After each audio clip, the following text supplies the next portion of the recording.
ஈரேழு ஜென்மங்கள் எடுத்தாலும் உனை சேருவேன். வேறாரும் நெருங்காமல் மனவாசல் தன்னை மூடுவே.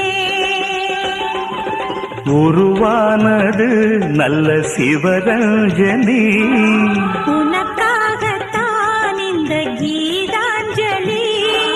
ராகங்களில் ஆலாபனை, மோகங்களின் ஆராதனை. உடலும் மனமும் தழுவும் பொழுதில் உருகும் ஒரு ஜீவன்தான் உன் பாடல்தான் ஓயாமல் இசைக்கின்றது.